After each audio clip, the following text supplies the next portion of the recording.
Hello grade 9 learners, welcome to Daro teaching.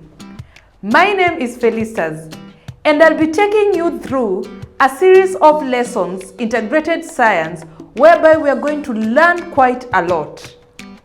Today, we're going to learn about the structure of an atom. So, pick up your pen, your book, sit down and let's learn together. In grade 8, we learned a little bit about elements and compounds. Today, we are going to talk about something small that we can't see. And these things that we are going to talk about, they are known as atoms. Before we look at the structure of an atom, we need to ask ourselves, what is an atom? In reality, an atom looks like this.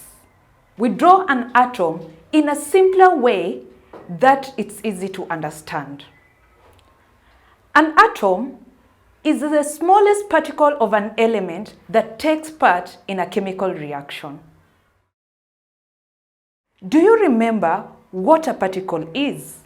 A particle is one of the tiny parts that make up all matter. Matter is anything that takes up space, like air, water, or your school bag, and it's made of these small particles. There are different types of particles. An atom is the smallest type, and it has no charge, meaning it is neutral. A molecule is made when two or more atoms join together, and it's also neutral. An ion, on the other hand, is a particle that has a charge, which means it can be either positive or negative. Don't worry if this sounds tricky.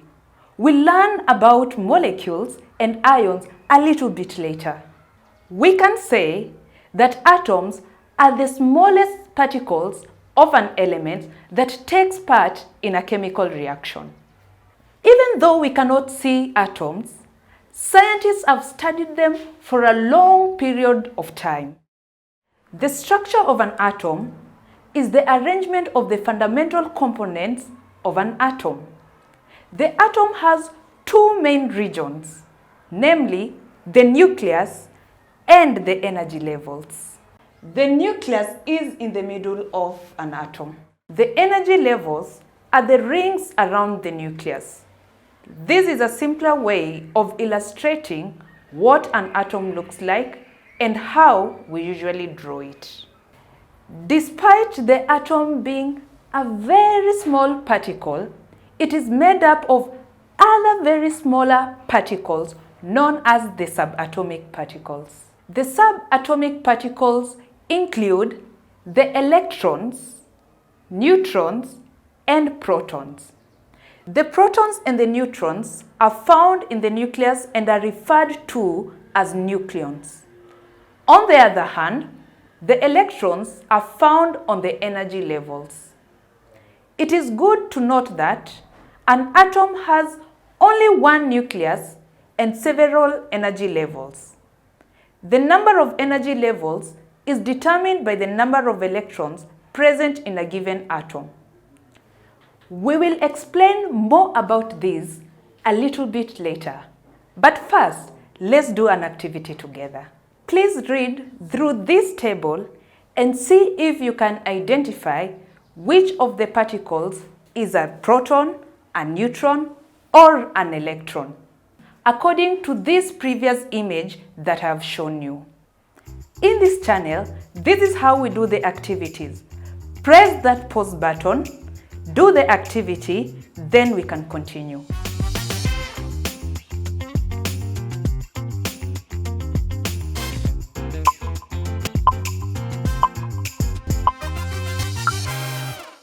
Amazing work, learners. Thank you for doing your best. Now let's check the answers to this activity. The first subatomic particle is the proton. Its symbol is P and it has a positive charge. That is why we write it as +1.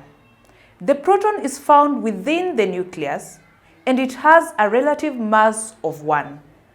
The next subatomic particle is the neutron. The symbol for it is N, and it has a neutral charge. You can hear how close neutron sounds to neutral. That is why we say it has zero charge. This is also found in the nucleus. It also has a relative mass of 1. Do you remember what we call protons and neutrons together? They are called nucleons. The last subatomic particle in this table is the electron.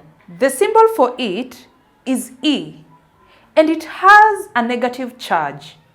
That is why we write down -1.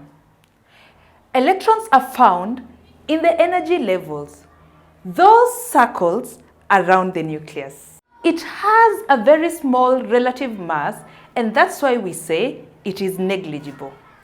In an atom, the number of protons is equal to the number of electrons. Therefore, an atom has an overall charge of 0. The proton and neutrons both have a relative mass of 1, but the electron's mass is very small, and we can say it is negligible, meaning it's insignificant. Let's do a small exercise together. The questions have multiple choices, that is A, B, C, or D. Your teacher will pause the video to give you time to answer the questions. If you're watching this video on your own, please pause it and give yourself time to complete the questions.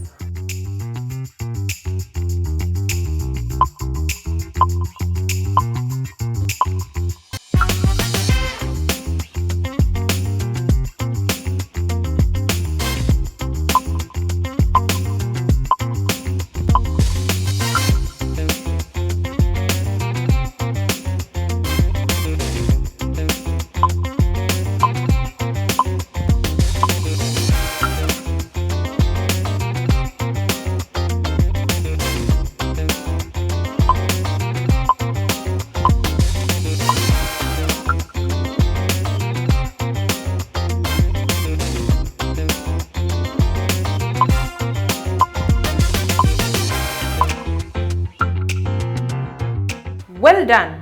I'm sure you gave it your best shot. Thank you for putting in the effort. Let's go through the answers together.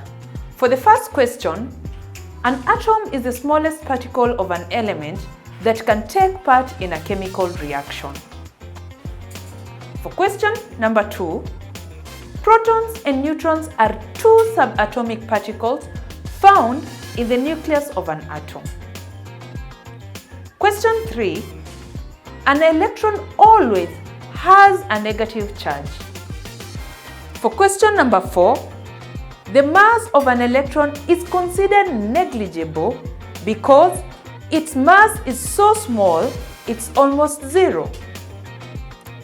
The answer to the final question is an atom has an overall charge of 0 because it has an equal number of protons and electrons. Good job, you guys! Would you believe it? We've reached the end of our lesson. For those who would like to have a summary of this lesson, here it is.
lesson, we will take a step further and learn more about the atomic number and the mass number of elements. Don't forget to test your understanding of this lesson by checking the self-assessment text below. If you enjoyed this lesson, don't forget to subscribe so that you don't miss out on what's coming next. See you again soon.